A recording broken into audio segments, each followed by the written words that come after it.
여러분 안녕하세요. 우리가 방학을 하면서 여러 가지 미흡한 파트를 좀 보완하려고 했는데 시간이 그렇게 안 됐습니다. 시간이 좀 안 되고 또 학교 행사 개인적으로 좀 일들이 있어서 이제야 이제 녹화를 하고 어, 미흡한 파트들을 이 줌을 통해서 녹화하고 이제 여러분에게 보내드립니다. 일단 보강할 거를 좀 보죠. 어, 일단 우리가 폴 틸리에 대해서 여러 파트가 많은데 그중에서 이제 폴 틸리가 얘기하는 궁극적 관심과 새로운 존재, 예, 뭐 인간이에야 종교, 약간 보편적인 얘기도 있는데 한번 보도록 하겠습니다. 일단 약간 서론적인 걸 얘기를 좀 하도록 하겠습니다. 우리가 다 아는 것처럼 65년에 돌아가셨고 유니온 신학교, 하버드 대학, 시카고 대학 교수로 했습니다. 돌아가셨을 때 이제 타임지에서 이제 얘기하기를 신학자들의 아버지, 음, 이런 호칭은 신학자들 사이에는 나오지 않았어요. 그러나 이제 밖으로 얘기하기로는 밖에서 기독교 밖에 있는 사람들 또 뭐 기독교인들 중에서 뭐 이분의 성향하고 비슷한 이분의 성향을 높이 사는 분들에 의하면 신학자들의 아버지라는 호칭을 얻었고요. 그다음에 이제 신학의 주제가 모두 살아있는 것들이 신학의 주제가 된다는 거예요. 굉장히 중요한 얘기라고 생각합니다. 음. 특별히 오늘날 한국교회 개신교회들이 전반적으로 전통적으로 이 살아있는 것 중에서 굉장히 중요한 게 사람이지 않겠어요? 그리고 사람하고 연관된 여러 가지 정치, 문화, 경제, 종교 등등 이와 갖고 연관된 것들에 대해서 실은 신학은 그 입장에서 한번 사회에 대해서 기독교를 대변할 수 있는 어떤 것이 되어야 되는데 그렇지 못한 상황이죠. 그래서 살아있는 것이 모두 그러니까 신학의 굉장히 중요한 주제가 되어야지 되고 또 살아있는 것을 다루기 때문에 또 재미가 있고 현장성이 있다고. 그다음에 이제 이번에 신학 방법론을 답변하는 신학도는 상관관계 방법론이라고 얘기를 합니다. 전통적으로 카리스마틱 신학이라는 거는 이제 강단에서 선포를 하고 청중이 들어야 되는 거. 음. 이걸 갖다 전통적으로 우리가 물론 사회에서도 이런 사회가 있고 아직도 뭐 그런 것들이 우리나라에 일부 남아 있고 그렇습니다. 그렇지만 아시는 것처럼 우리가 뭐 어른이라고 또는 뭐 오래됐다고 일방적으로 들어라 그러면은 지금 뭐 20대, 30대 어쩌면 40대 초중반까지 들으려 하는 사람들은 별로 없을 거예요. 왜냐하면 강압적이고. 그러니까 카리스마틱 신학이라는 건 어떻게 보면은 세대적인 흐름하고도 연관이 있는 것 같아요. 우리가 60년대, 70년대, 80년대, 90년대까지 굉장히 남성으로 치면 박력 있는 남성이 뭐 신랑감으로 좋고 그런 남성을 선호한 세대가 있었잖아요. 오늘날의 그런 남성은 극혐이죠. 그렇죠? 그게 뭐 지도자가 됐든 뭐가 됐든. 그러니까 카리스마틱 신학이 수용된 건 그 시대 상황하고 맞아떨어지기 때문에 그런 것들이죠. 틸리가 답변하는 신학 상관관계 방법론 이거를 얘기한 거는 취지는 교회나 성직자가 일방적으로 선포하는 것을 어, 평신도들이 받아서 이거를 아멘하고 받는 시대가 있었지만은 틸리가 생각하는 거는 그렇게 할 뿐만 아니라 한편에서는 인간의 중심이 되는 이 청중이 질문하고 물어보고 뭐 인간의 생로병사를 비롯해서 질문해야 될 거지 부지기수잖아요. 이런 것들에 대해서 질문을 하면은 교회와 신학과 기독교는 답변을 해줘야 된다는 거예요. 질문하고 답변해주고. 물론 질문하고 답변하는 것들이 그 자체가 정답은 아니죠. 정답을 찾아가는 과정이죠. 그러니까 질문하고 답변하고 질문하고 답변. 이런 과정 프로세스를 자꾸 가는 거예요. 일종의 여러분 민주주의하고 공산주의 또는 독재 국가의 차이는 뭘까요? 민주주의는 실은 한 정책에 대해서 어, 양편이 뭐 좌와 우가 있잖아요. 좌가 우가 있는데 보는 관점들이 다 다른 거예요. 그거 갖고 디베이트 하는 거죠. 뭐 때로는 뭐 좀 감정도 상하기도 하고 그 디베이트 하면서 점점 합의된 점을 찾아가는 것들이죠. 그러니까 독재 국가와 공산주의와 민주주의의 차이가 이제 극명한 게 그거고 결과론적으로 보면은 독재 국가보다 민주주의 국가에 사는 대부분의 사람이 개인의 자유와 인권과 그런 자율성에 있어서 더 복된, 더 좋다고 생각을 하는 거죠. 60년대, 70년대 초까지 우리나라가 북한에 비해서 경제적으로는 열악을 했어요. 그러나 우리는 끊임없이 뭐 독재도 있었고 이 독재에 항거하는 학생들의 운동, 정치인들의 저항 이런 것들이 있어서 피해 과정을 겪었지만 결과론적으로 봐서는 그 과정을 통해서 오늘의 우리는 북한하고 비교할 수 없을 정도의 세계적인 위상, 뭐 K푸드로부터 K팝으로부터 K컬처 뭐 등등등등 이런 것들이 더 나아졌잖아요. 그러니까 상관관계 방법론을 그렇게 생각하는 거죠. 답변하는 식으로. 이렇게 가는 게 맞다고 생각합니다. 아마 이렇게 하지 않으면은 설 자리가 없을 거라고 생각합니다. 그래서 이렇게 이제 60년대 이런 얘기를 하셨기 때문에 60년대 전부터 당시 카리스마틱 신학이라는 게 대세인 입장에서 뭐 일종의 왕따를 당한 거죠. 그렇잖아요, 여러분. 정신분석학회에 대해서 반기를 든 사람들, 예를 들어서 뭐 융이라든지 애들러라든지 뭐 당시는 초창기였기 때문에 큰 시련은 없었지만 그러나 애들러나 뭐 융이나 뛰쳐져 나올 때 당시 메인스트림에서 뛰쳐져 나왔기 때문에 큰 혼란이 있었고 좀 더 지나서 대상관계 이론을 한 예를 들어서 대상관계 이론의 분야에 있는 누군가요? 존 볼비 같은 경우에도 그 뛰쳐져 나오는 그 순간에 정신분석학회가 실은 잘못됐다. 그래서 대상과의 관계, 특별히 애착관계가 중요하다. 이렇게 선언하고 나왔을 때 그 외로움은 대단한 거죠. 그렇죠?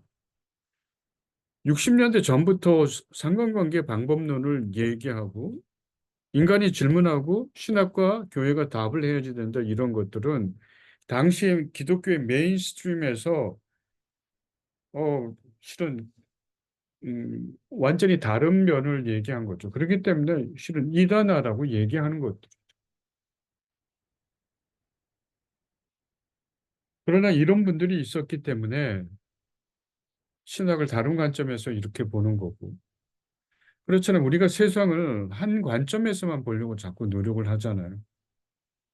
뭐 예술 세계도 마찬가지입니다. 고정관념이 있는데 이 고정관념을 뒤집어서 다른 위치에서 미술을 평면도에서만 보는 게 아니라 위에서도 사물을 관찰하고 사람을 관찰해서 그리는 그림이 있고 또 어떤 밑바닥에서 이렇게 보는 것도 있고 때론 추상적인 어떤 것도 있고 이런 것들이 다채로움으로 이제 미술과 예술의 세계를 다양화하는 것처럼 저는 신학은 충분히 이러할 필요가 있는 거라고 생각합니다. 금세기에 가장 영향력 있는 철학자, 신학자로 여기 있고 삶의 현장에 대해서 신학과 기독교가 질문해야지 된다. 뭐 이건 아까 얘기합니다. 자, 인간이 궁극적 관심에 대해서 왜 관심을 가질까? 그리고 왜 새로운 존재를 열망할까?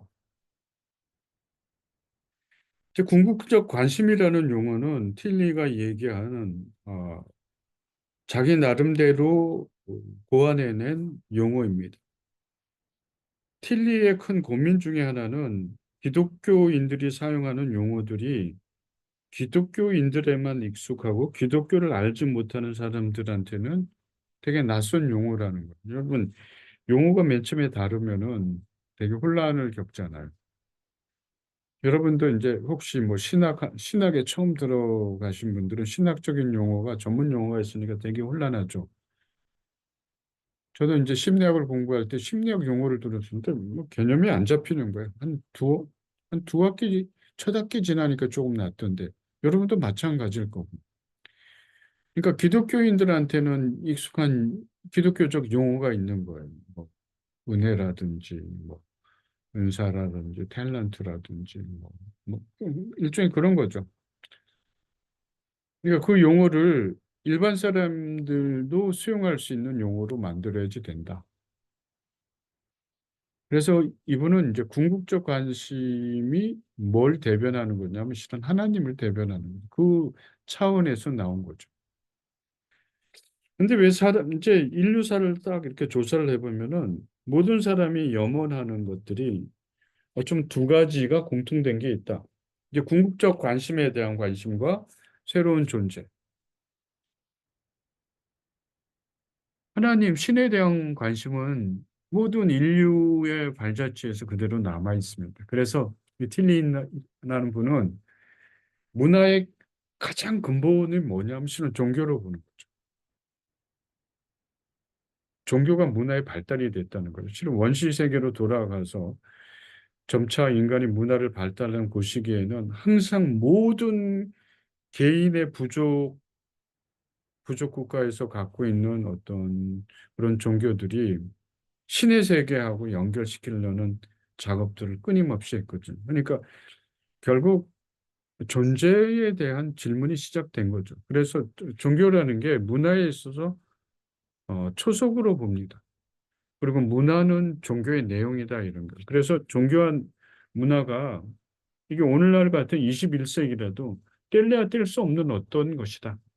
이렇게 보거든요. 그 새로운 존재는 새로운 거를 열망하는 거예요. 어떤 면에 제 해석입니다만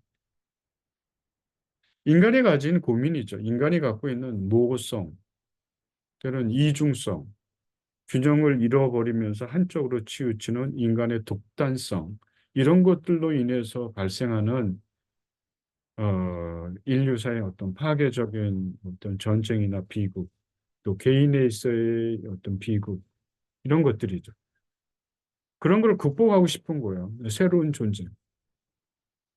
이게 이제 성경에서 얘기하는 새로운 피조물이죠. 뉴비인 이런 겁니다. 그래서 우리가 이제 아는 것처럼 이제 심리학에서도 이런 고민이 많아요. 심리학에서 에릭슨이 얘기한 이 관대성이라는 거는 에릭슨 자체가 종교적인 인간이라고 이렇게 얘기하고 있습니다. 그래서 이 관대성에 얘기할 때 에릭슨이 이제 거의 말년에 하버드 대학에서 나온 하버드 리뷰라는 책에서 자기 어쩌면 이제 말년이니까 일생을 돌아보면서 이제 심리학자 입장에서 음, 중년에 있는 사람, 그러니까 인생을 8단계로 보잖아요, 에릭슨은. 이 8단계 중에서 7단계에 이르는 거예요. 중년기, 제너티버티 또는 침체성. 이 관대성에 있는 사람들이 해야지 될 게 뭘까를 이 사람이 세 가지로 얘기합니다. 하나는 인류의 기근이 없도록 노력을 해야지 된다. 그러니까 심리학자 입장에서 보면 먹는 것이 해결이 안 되는데 먹는 것이 해결이 안 되면 인간의 성장이 어렵잖아요. 그죠?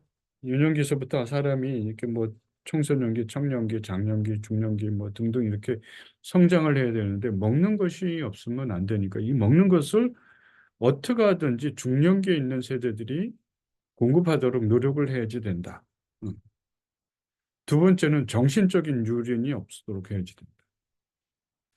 먹는 것이 사람이 먹을 수 있어도 정신적으로 피해를 보면은 예를 들어서 주된 돌봄자로부터의 피해를 입으면 정신적인 성장이 멈춰버리면은 실은 덩치는 커도 유아의 정신적인 그 스탑되어 있는 거기에 멈춰 있는 거예요.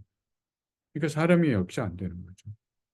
세 번째로는 각 사람이 태어난 종교적 바탕에서 그 종교성을 인정하고 강요하지 말고 그 토양에서 성장하도록 노력해야지 된다. 물론 제가 짐작하기에는 그때는 이분이 얘기하는 이런 종교성이라는 것들은 어떤 면에서 얘기할 때 인류가 갖고 있는 공인된 뭐 4대 종교 뭐 그런 걸 의미한다고 생각합니다. 뭐 이상한 종교 많잖아요. 인간을 갉아먹고 인간을 피폐하게 만드는 뭐 그런 종교를 얘기하지 않는 거죠. 그러니까 이런 뭐 무엇을 먹을 걸 제공하고 정신적인 유린이 없고 인간이 자기가 태어난 어떤 종교적 바탕으로 성숙하도록 도와주는 것. 이게 어쩌면 중년의 관대성 가진 인간이 해야지 될 건데 이 사람은 뭐냐면 종교적 인간이라고. 그러니까 에릭슨은 심리적으로 성숙한 그 사람이 실은 종교성이 있다는 거예요. 종교성이. 필요로 하는 사람에게 와서 구제를 하고 뭔가 선의를 베풀고 그게 정신적이라든지 신체적으로 필요한 어떤 걸 하는 것. 그다음에 타인이 갖고 있는 그런 종교성에 대해서 그걸 배척하지 않고 인정하면서 대화를 하려는 것. 이 자체가 성숙한 인간이 갖고 있는 종교성이랍니다. 우리가 아는 것처럼 저는 그렇게 생각해요. 종교의 최종적인 목적은 기독교의 최종적인 목적은 우리가 살아가는 현장에 있거든요. 현장.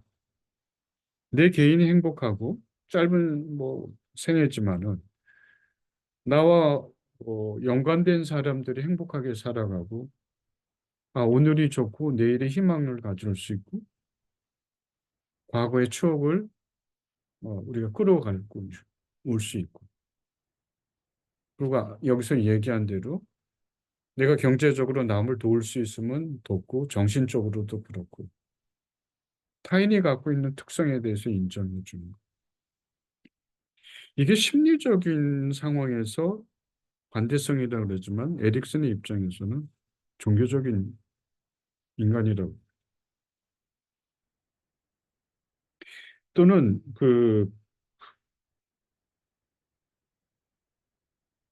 시카고 대학의 그 목회 상담자였는데 제가 있을 때 갑자기 이름이 생각나요. 그분은 종교 개혁가라고 그랬습니다. Religious Reform 종교 개혁가라고 그랬습니다. 자, 유교에서 예를 들어서 군자 사당도 비슷한 맥락이고 군자가 돼서 결국 뭐 할 거냐? 지천명의 나이가 돼서 결국 뭐 하든 이타성과 공동체에 대한 관심이거든. 칼융의 개성화도 실은 자기 심리학의 최고의 목표고 개성화는 본격적으로 중년기에 일어나지만 평생 지속되는데 그 결과가 이타성이래. 때는 기독교에서 얘기하는 새로운 피조물이라는 것도 뉴비잉, 그러니까 뉴비잉에 대해서 뭐 하느냐 말이죠. 내가 새로운 비잉으로 프로세스를 밟고 있으면은 그 과정과 결과들이 에릭슨이 얘기하는 관대성의 결과나 유교에서 얘기한 군자의 사상이나 지천명의 사상이나 아니면은 칼융이 얘기하는 개성화의 과정이나 거의 흡사한 것들이 많다는 것들.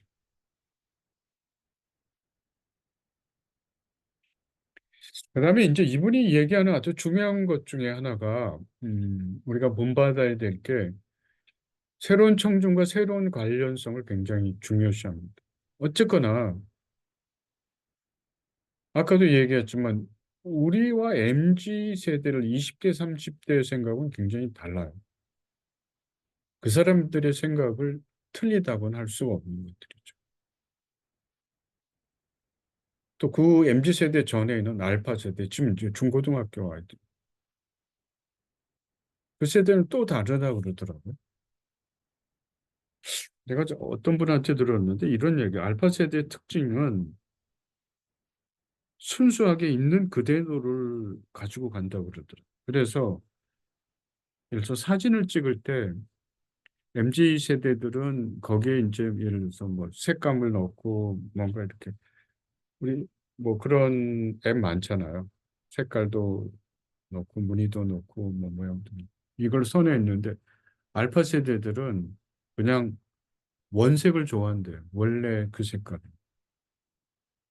그렇게 집어넣으면 그거는 조작되고 인위적인 변형이 된 거라고 생각. 그러니까 불과 10 년을 두고 세대들이 자꾸 바뀌는 거예요, 어떤 청중에. 그러면 새로운 청중과는 새로운 관련성을 우리가 맺으려고 노력을 해야지 된다는 것들이에요. 근데 이분이 얘기한 게 이게 뭐냐면 기독교는 도그마라는 게 있잖아요. 도그마, 교리. 기독교가 교리에 막 묻혀 가지고 이 관계성을 중요시하게 생각하지 않는다는 거예요. 그러니까 마치 이런 거예요. 그러니까 우리가 예를 들어서 어른들이 저나 여러분들이 내 변하지 않고 아이들의 입장을 생각하지 않고 자꾸 뭐 훈계 정도가 얘기한다 그러면은 꼰대라는 말 듣죠. 그 양희은 씨가 부른 노래 중에서 뭐죠? 뭐 딸에게인가? 그 노래 있잖아요. 그 노래 보면 뭐 공부해라, 성실해라, 사랑해라. 우리가 보통 부모들이 자녀들한테 하는 얘기예요. 저도 많이 한 것 같고 성실해라. 근데 양희은 씨가 얘기 이제 그 얘기를 아이들한테 얘기하면서 자기 혼자 읊조리는 게 무슨 얘기다. 사랑해라고 얘기하지만 참 사랑하기가 내가 보기에는 힘든 것 같다. 나도 힘들게 했고. 성실해라. 근데 나도 그렇게 성실하지 못하게 했고. 공부하라도 뭐 하여튼 무슨 가사가 있는 것 같아. 곰곰이 생각해 보면 우리가 못하는 거 참 많아요. 도구마가 필요 없는 건 아니죠. 도구마는 필요하죠. 이 틸리가 나중에 나올 겁니다. 우리가 살아가면서 일, 장소 이런 걸 가지려고 하는 것들은 시간과 공간에서 인간이 발버둥 칠 수밖에 없는 운명이다 하는 것들이 저는 그 운명의 형식이라고 생각합니다. 우리가 어쩌면은 헤아릴 수 없는 이 우주와 이 21 세기에 20 세기에 태어나서 21 세기를 살아가고 있는데 이 시간과 공간 속에서 나라는 것을 좀 갖고 느끼기 위해서 우리는 어떤 면에서 내 고유의 일과 내가 가질 수 있는 어떤 집과 직업과 이런 거를 가져야 되는 운명이죠. 특별히 오는 날과 같이 이걸 배척한다는 것은 되게 잘못된 것들이죠. 그러니까 도구마라는 건 저는 일종의 그렇다고 생각합니다. 기독교에서 도구마는 굉장히 중요하지만 사람이 도구마와 사람 사이에서 이 두 가지가 항상 서로 밀당을 해야지 되는 것들이죠. 살아가기 위해서 규칙과 규범이라는 것들이 굉장히 필요하지만은 때로는 규칙과 규범을 갖고 사람을 죽일 수 있잖아요. 목재일 수 있어요. 근데 틸리가 얘기한 건 우리가 도구마에 너무 갇혀서 새로운 청중과 호흡하는 거를 상실했다는 것들. 저는 뭐 그런 생각도 많이 합니다. 여러분 전문적인 지식을 우리가 많이 안다고 생각을 해 보시죠. 뭐 별로 아는 것도 없지만 많이 알고 있는데 이 전문적인 지식을 소수만 알고 있는 그리고 대다수 99%의 대중은 몰라. 필요하기는 하겠죠. 때로는 그렇게 필요한 지식이 있겠죠. 근데 내가 그 1%만 알고 있고 나 혼자만 알고 사람들에게 얘기하면 99%는 모른다 그러면 그 전문성은 좀 반성을 해야지 되죠. 그게 대중들이 인식할 수 있을 정도로 내려와야지 된다는 것들이죠. 그래서 이 도그마에 대한 문제를 하여튼 지적하고 있습니다. 또 하나는 변하지 않으려는 거룩한 용어예요. 그러니까 율법주의인데 이거는 아까도 제가 얘기하는 예를 들어서 50년대, 60년대, 70년대, 80년대, 90년대까지 2000년까지 우리나라가 굉장히 경제적으로 어려운 시대에 가장 각광받는 사람은 누구냐면 역동적인 사람이었어요. 헌신하고 나서고 희생하는 사람. 리더십. 어쩌면 제 생각입니다. 그렇기 때문에 대구 경북에서 대통령이 많이 나올 수 있는 것도 그 차원에서 좀 생각합니다. 물론 뭐 이상한 대통령도 있었지만. 그러나 오늘날에 있어서는 실은 그렇게 박력적이고 앞서고 막, 막 이끌고 이런 사람들보다는 실은 대화하는 사람들을 굉장히 좋아하잖아요. 정치인도 그렇고 실은 배우자로서도 그런 사람들을 많이 찾고 실은 목사님도 그럴 거예요. 그러니까 그 시대에 굳어진 거를 가지고 일방적으로 얘기하는 그걸 가지고 시대 풍토에 따라서 달라지고 있다는 것을 인지하지 못하고 이게 팩트다 그래가지고 죽도록 이거를 갖다가 고수를 하면은 실은 외톨백이 되는 거예요. 우리가 영화 국제시장 보면은 그런 게 있잖아요. 흥남철수인가요? 그때 그 주인공이 다 이제 배를 타고 이제 탈출을 했는데 아버지만 배를 못 탔고 아버지가 마지막으로 떠나는 장남에게 부탁을 하잖아요. 가족을 다 간수하고 잘 키워라. 그래서 이분이 부산에서 정말 열심히 노력을 해서 가족의 경제적인 문제가 하나도 없도록 하는 거예요. 근데 그때 가지고는 있는 멘탈, 내가 책임지고 모든 걸 대하고 목숨을 다하고 희생을 해야지 된다는 거는 가족을 살리긴 살렸는데 문제가 뭐냐면 손자, 손녀들, 아들, 딸들하고 소통하는 것들이 안 되는 거예요. 그 영화 마지막 장면에 나오잖아요. 소통이 안 되는 거예요. 물론 훌륭하게 살도록 노력한 건 굉장히 중요한 것들이죠. 그 틸리의 질문은 우리가 도구마를 갖고 있으면서 도구마를 수호한다면서 사람들하고 소통을 못한다. 우리끼리만 알고 있다. 타인은 모른다.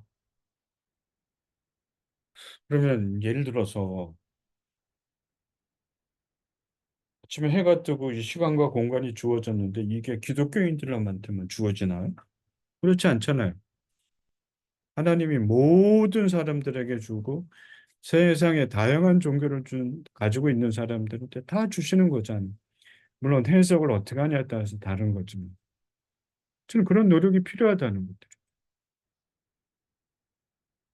자, 다음으로 이분이 얘기하는 거는 이제 우리 의식의 발달입니다. 인류사 또는 개인. 타율의 시대가 있었던 거예요. 타율의 시대가 있었는데 이 타율의 시대는 예를 들어서 뭐 왕권 시대, 뭐 귀족 시대 이렇게 되면은 그 사람들이 힘을 갖고 있었고 그 사람들이 법을 만들고 규칙을 만들기 때문에 그 밑에 산하에 있는 사람들은 그 사람들이 만든 모든 것에 의해서 따라가야지 되는 것들이죠. 그게 편한 시대가 있었어요.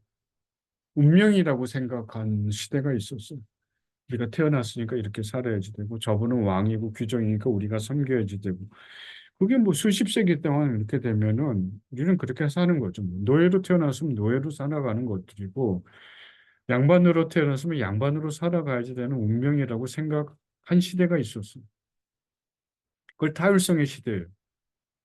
근데 인류가 점점 이런 거를 근데 기원 후만 따지면 점점 오면서 자율성의 시대를 가졌다는 거예요. 오토노미인데 이 자율성의 시대는 내가 나는 도대체 무엇이냐? 나는 무엇이 돼야지? 왜 타율적인 나만 생각하지? 우리가 이제 종교개혁, 르네상스 시대, 뭐 문해 부흥 등등 이런 거로서 인간의 자아가 깨어나는 것들이죠. 그다음에 신율성의 시대로 가는 지금은 이제 자율성의 시대 끝자락으로 가고 있는데 틸리 입장에서는 이 자율성이 끝이 난 게 언제 끝이 났다고 보냐면 1, 2차 세계 대전으로 인간의 자율성은 끝났다는 거예요.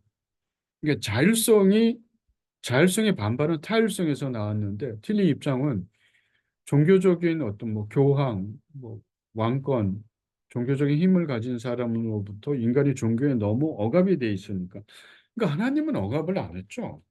그러니까 종교적인 이제 틸리 이 수업을 하면서 우리가 좀 생각해야 될 게 하나님이 잘못됐다는 게 아니라 하나님을 보는 관점 그 시대에 갖고 있는 사람들의 관점의 모순 그리고 우리는 그걸 뛰어넘어야지 된다고 생각을 한 거예요. 그렇죠. 하나님이 예를 들어서 뭐 왕, 귀족, 너는 노예로 태어나다, 뭐로 태어나다, 그래서 뭐 다스리다, 넌 다스림을 받아라, 이렇게 명령한 적은 없잖아요. 인간의 제도가 만들어서 너는 평생 왕으로서 군림하고 너는 노예로 살아야지. 그러니까 이런 것에 대해서 왜 그렇지? 왜 이렇게 해야지 되지? 비로소 인간이 질문을 한 시기가 자율성의 시대라는 거예요. 그러니까 전통적으로 내려온 것들을 갖다가 아무런 반성 없이 하지 말고 자율성의 시대에 한번 생각을 해봐야 된다는 거예요. 근데 이 자율성의 시대가 끝이 났다는 게 1, 2차 세계대전 가장 비극적인 전쟁 또는 우리가 얘기하는 뭐 프로이드가 얘기한 가장 이 비참한 전쟁이 기독교 국가에서 발생했다는 거예요. 아이러니한 거죠. 그러니까 프로이드의 지적도 이게 자기가 종교를 반대하는 이유가 이게 기독교 국가에서 발생했다는 거예요. 예를 들면 이분이 이제 제일 싫어한 게 뭐냐면 노예제도하고 십자군 전쟁이거든. 인류 사회에서 가장 비참한 거죠. 그러니까 누가 노예를 만들었느냐? 그럼 하나님은 그러지 않은데 인간의 제도와 인간의 욕심과 균형을 갖지 못하는 것. 그 틀리의 신학은 그 인간의 한계와 욕심을 보자는 거예요. 근데 결국 1, 2차 세계대전이 이렇게 해서 끝나버리는 거야. 그러니까 인간의 한계성. 그래서 신율성으로 와야지 된다. 그러니까 신율성은 두 가지 입장인데 이건 계속 공부해야지. 신율성을 인간적으로 얘기하면 자율성, 타율성 반, 자율성 반. 쉽게 얘기하면 보편적인 용어로. 약간 신앙적으로 얘기하면 인간이 가지고 있는 내 마음의 뜻과 그게 이제 50%의 지분이다 그러면 이상한데 50%의 지분과 거기에 하나님의 참여의 50%가 있는 거예요. 그러니까 50% 50% 그러면 되게 이상한데 하나님이 우리에 대한 개인에 대한 마음의 의지를 중요시하고 거기에 하나님의 뜻이 또 우리에게 온 이걸 신율성이다 그래요. 자, 개인적인 발달도 마찬가지 심리학적 입장에서 보면은 우리가 애착 이론이나 대상 관계 이론에서 이제 흔히 보는 것처럼 태어난 아이들은 힘이 없는 거예요. 말로는 0세에서 1세 기간을 자폐 기간이라고 그러죠. 이게 뭐냐면 태어난 알지 못하는 세계 전혀 알지 못해. 생명이 없다가 생명이 태어난 거야. 사랑 때문에. 근데 어머니 뱃속에서 9개월 동안 있다가 세상으로 태어나면서 전혀 알 수 없는 이상한 세계에 들어가. 이게 충격이라. 자폐. 스스로 이게 뭐지? 근데 거기에 엄마 아빠가 아이의 뭐 신체적인 욕구, 정신적인 문제에 대해서 반응을 해주는 거예요. 그때 엄마 아빠가 정말 좋은 엄마 아빠, 아이 입장에서 보는 엄마 아빠는 아이가 점점 성장하면서 성숙해 주는 거죠. 그런데 이때 이 타율성이라는 것은 아이가 일단 힘이 없기 때문에 엄마 아빠가 선호하고 때는 엄마 아빠가 강압적으로 어떤 것을 하는 것에 의해서 아이가 만들어진다는 거예요. 영향을 받는다는 것들이죠. 무서워요. 저는 이제 성장 과정에서 아무래도 뭐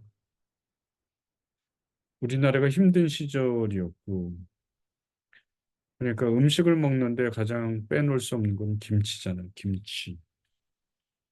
1년 내내 김치가 밥상에 올랐죠. 대다수의 뭐 서민들이 그랬죠. 겨울이면 김치찌개, 뭐 김치전, 김치국수, 김치만두, 또 뭐 있을까요? 늘 먹었던 것 같아요. 김치찌개에다가 뭐 꽁치 집어넣고, 때로는 뭐 고기 집어넣고.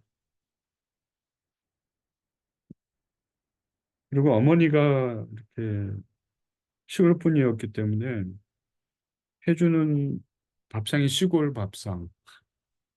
어머니 그냥 뚝딱 그러면 한 30분이면 뭐 음식이 나옵니다. 그 잘하세요. 음식이 맛있어.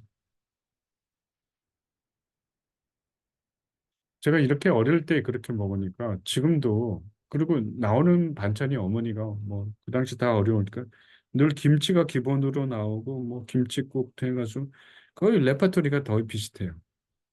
근데 그걸 제가 이제 30년 결혼하기 전까지 한 30년을 먹은 거예요. 그게 제 입맛이 된 거죠. 저는 음식을 가리는 게 없어요. 아무거나 잘 먹어. 그리고 음식 반찬이 그대로 나와도 그렇게 불평하지 않아요. 왜 아닐까 이렇게 생각해 보면 제가 30여 년 동안 거의 비슷한 반찬을 먹었기 때문에 그게 저를 만들어줬어요. 뭐 지금도 익숙하게 뭐 어머니 댁에 가면 어머니가 익숙하게 그런 밥상을 차려주세요. 그럼 저는 또 익숙하게 먹어요. 저희 아이는 또 레파토리가 또 틀리겠죠. 저희 와이프는 아무래도 신세대니까 어머니에 비해서 어, 반찬이 새롭게 날마다 해야지 되는 거. 오늘은 A 타입 했다가 내일은 B 타입, C 타입 뭐. 그러니까 고민이 많아요. 최소한으로 하자. 난 먹는 거 중요하게 않게 하니까 뭐 최소한으로 하자. 근데 이거는 또 이분의 스타일이야. 근데 이분이 왜 그러느냐? 우리 장모님이 그런 스타일이거든. 그러니까 받는 거예요, 그렇게. 그 우리 아이가 뭐 할머니 댁에 있는데 할머니 댁에 가기 전까지 밥상에서 자기 엄마의 영향을 받았겠죠. 날마다 변하는 밥상을 받는데 할머니 댁에 가니까 밥상이 늘 똑같은 거예요. 근데 제일 불만이 내가 들어봤더니 할머니 밥상이 안 바뀌는 반찬이 안 바뀌는 것에 대해서 너무 불만해요.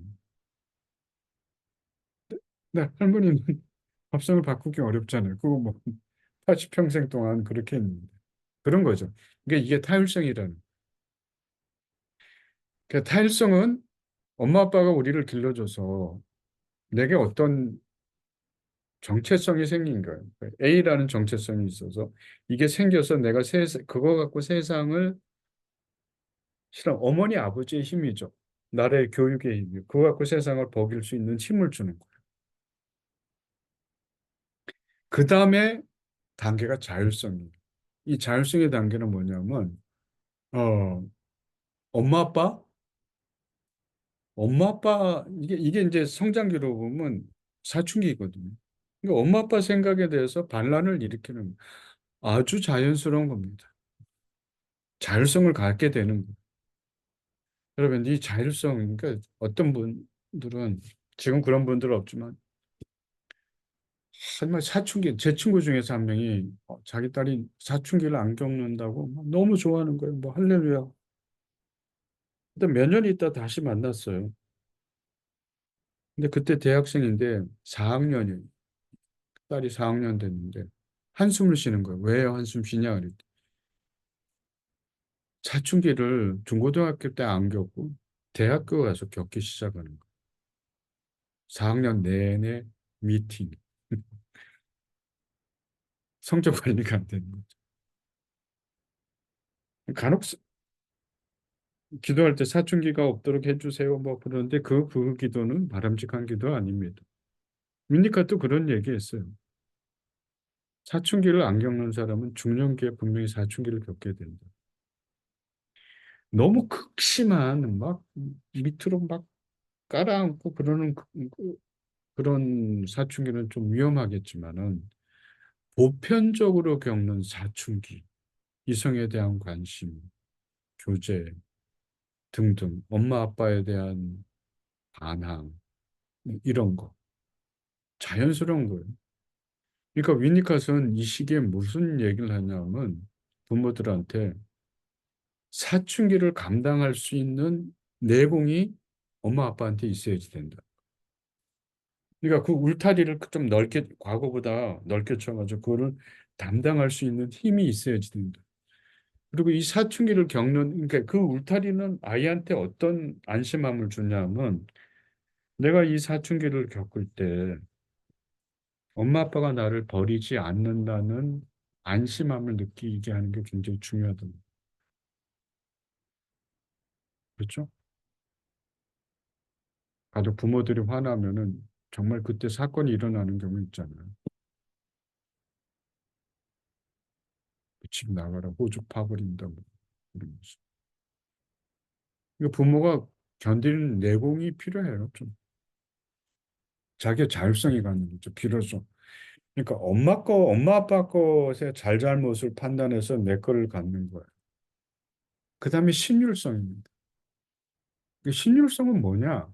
이게 내 거를 갖는데 내 것만 최고가 아니라 내 거 기준에서 이제 내가 사회생활하면서 타인을 만나면서 또 다른 타인의 세계를 만나는 이 타인의 또 다른 그 타인의 세계를 만나면서 내 세계와 타인의 세계를 조율해 가면서 나가는 거거든.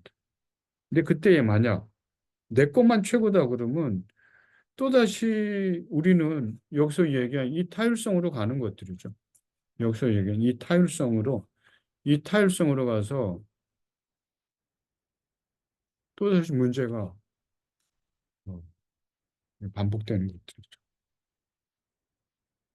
여기 이제 타율성에 대한 예가 한번 일어났는데 1차 세계대전이 끝나고 1919년에 독일에서 독일이 이제 전범 국가로 몰리면서 세계적인 지탄의 대상이 되고 경제적, 정치적으로 굉장히 어려운 시기에 있죠. 독일에 있는 시민들이 대학에서 신학과를 없애버리지 않는 그런 운동이 일어나고. 그러니까 문화 신학을 하고 문화의 중요성을 생각하는 문화와 종교 간의 중요성을 생각하는 틴리에게 어, 범시민적으로 신학과를 없애자 하는 내용들이 굉장히 쇼크였어요. 틴리가 실은 왜 이것이 문제였을까? 왜 독일 시민이 그랬을까를 얘기해 보는데 두 가지를 지적을 하는 거예요. 여기서 얘기하는 거는 신학이 그동안 군림을 해왔다는 거예요. 모든 학문의 왕이다. 중세기부터 정권을 잡으면서 교황이나 성직자들이 높은 지위를 가지면서 누구도 범접하지 못한 그런 특권들이 있었잖아요. 우리는 말하고 라틴어로 라틴어를 성경을 읽을 수 있는 사람은 우리밖에 없고 참석하는 사람은 우리의 말을 들어야지 되고 뭐 다 그런 구조예요. 그런 구조가 실은 뭐 교회뿐만 아니라 나라에서도 마찬가지도 왕은 얘기하고 백성 거기 따라야지 돼. 근데 그게 이제 독일에서 1900년도 초까지 이렇게 되니까 실은 일반 과학적인 학문하고 신학하고 디베이트를 해서 누가 합리적이고 우위에 있냐를 따져보지 않고 일반적으로 내려온 것들에 대해서 독일 시민들이 못 참는 거죠. 오늘날은 더 하겠죠, 여러분. 더 하겠죠. 합리적인 게 뭐 최고다라고 얘기는 할 수 없겠지만은 민주주의, 아까 얘기하는, 저는 민주주의 정신이 좋은 것 같아요. 신학에서도 마찬가지. 내 편이 있고, 내가 가진 생각이 있고, 타인이 가진 생각이 있으면은, 내 것만 일방적으로 맞다 그러면, 실은 지금은 그게 수용이 되는 세대가 아니잖아요. 우리가 우리나라에서 겪었다시피, 아무리 대통령이라 그래도 대통령이 일방적으로 하고, 뭐, 예를 들어서 뭐, 당의 대표다, 뭐, 힘을 가졌다, 일방적으로 하면, 국민이 외면을 해요. 우리는 그런 시대에 지금 들어와 있고 본격적인 그 시대에 있습니다. 그러니까 내게 맞지만은 타인 것도 있으니까 그거를 디베이트해 나가는 것들. 또 그걸 해야 할 수 있는 능력들이 우리에게 있어야지 되고. 그게 어떤 완성점은 얘기하지 않지만은 그 프로세스를 밟아 나가는 거죠. 그러니까 그 과정을 굉장히 귀히 보는 것들이. 그러니까 가정에서 아이들이 사춘기를 겪을 때 엄마 아빠들이 넓은 울타리를 갖고 아이의 의견이 뭔지 어떻게 했으면 좋은지 그 과정을 밟아 나가는 거죠. 밟아 나갈 때 훗날에 아이들이 사춘기를 끝나고 나서 그렇게 해준 엄마 아빠에 대해서 되게 고마워하잖아요. 그렇죠. 우리가 그런 경험을 하잖아요. 마찬가지로 신학도 그래야지 된다고, 신앙도. 오늘날에 있어서. 일방적으로 하지 말고 청중의 고민, 회중의 질문, 이 얘기를 받아들여서 신학과 교회와 또 신학자들이 또 성직자들이 고민하면서 얘기하고 풀 수 없는 건 답해 줄 수 없는 건 나도 잘 모른다는 걸 솔직히 인정하는 게 필요해요.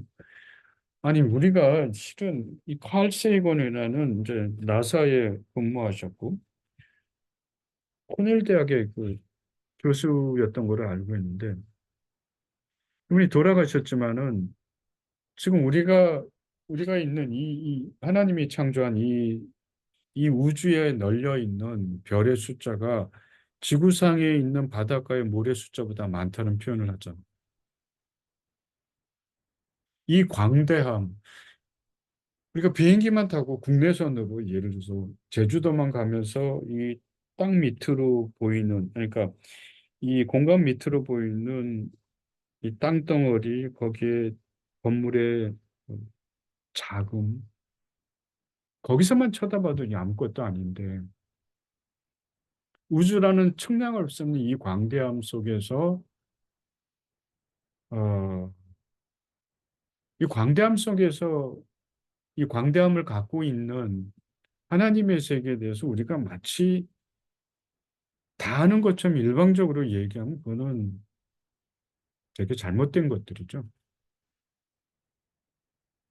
그래서 에밀 브루너라는 정통파 이 신학자는 이런 얘기를 합니다. 하나님의 세계를 우리의 작은 머릿속에 다 넣을 수 있다는 오류를 범하지 말아라. 그게 아무리 뛰어난 기독교 언변자, 설교자, 신학자라 그래도 한 주먹거리밖에 안 되는 그 자기의 브레인 속에 하나님의 세계를 다 말할 수 있어요. 그 우리는 신앙을 하지만 정말 거울로 보는 것 같이 희미하고 한계 상황이 분명히 있는 거예요. 모를 수밖에 없는 게 많은 거예요. 그래서 거기는 하나님의 신비의 세계가 있고 우리가 터치할 수 없는 세계가 있음을 인정을 하는 거예요. 근데 그걸 계속 합리적으로 얘기해서 어떤 틀 안에 집어넣으려 하는 거는 인간적인 오류죠. 굉장히 자기 중심적이죠. 그런 것들에 현혹되면 안 되고 또 현혹되는 가장 큰 이유는 인간이 갖고 있는 아주 독특한 것 중에서 하나가 심리학적으로도 우리는 불확실성을 굉장히 배제하는 습관이 있습니다. 불안하면 불안할수록.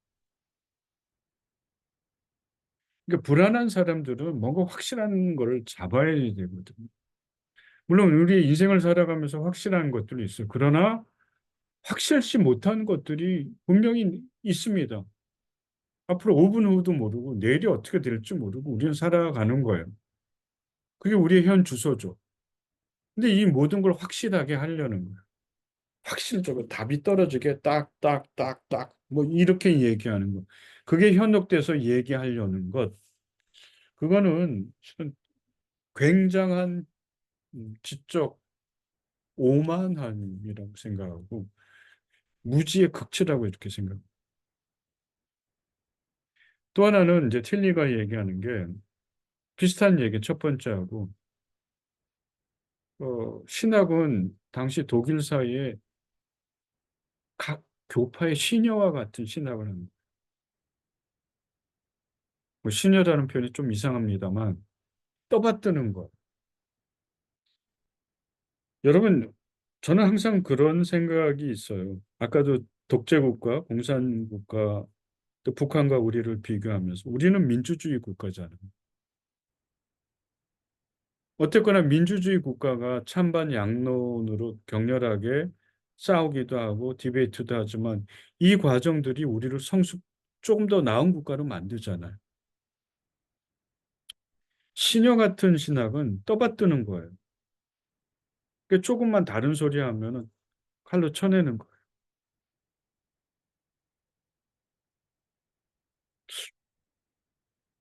국민이 외면할걸요.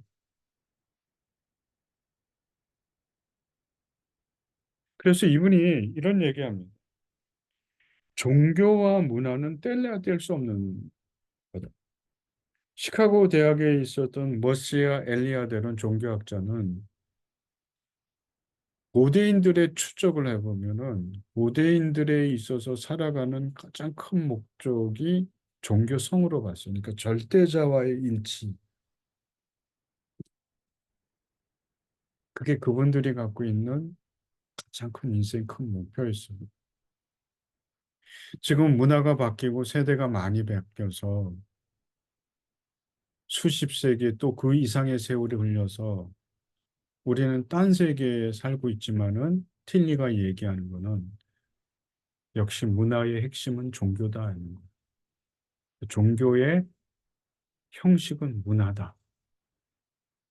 이렇게 얘기하는 거죠. 그러니까 마치 물에 컵이 있는데 물을 먹으려고 그러면은 컵이 있어야 되잖아. 마시려고 그러면. 컵은 형식인 거죠. 그죠? 형식인 거야. 그러니까 이게 문화죠. 물은 내용이죠. 그러니까 이 물이 종교라는 거. 그러니까 물을 마시려고 그러면 컵도 필요하고 안에 있는 물 내용인데 이거를 담는 것이 종교를 담는 것이 문화라는. 그래서 우리가 이 문화 속에서도 뭔가 이렇게 볼 수 있는 종교성을 볼 수 있는 게 굉장히 중요하다고 얘기합니다. 후에 얘기했지만 그래서 이분은 문화의 한 편에서 실존 문학, 실존 예술 그런 걸 되게 중요시하게 생각을 하고 있는 것 같습니다. 자, 일단 보자. 조금 더 할까요? 요까지 1편으로 제가 좀 하고 이어서 2편으로 넘어가도록 하겠습니다. 너무 길어서요. See you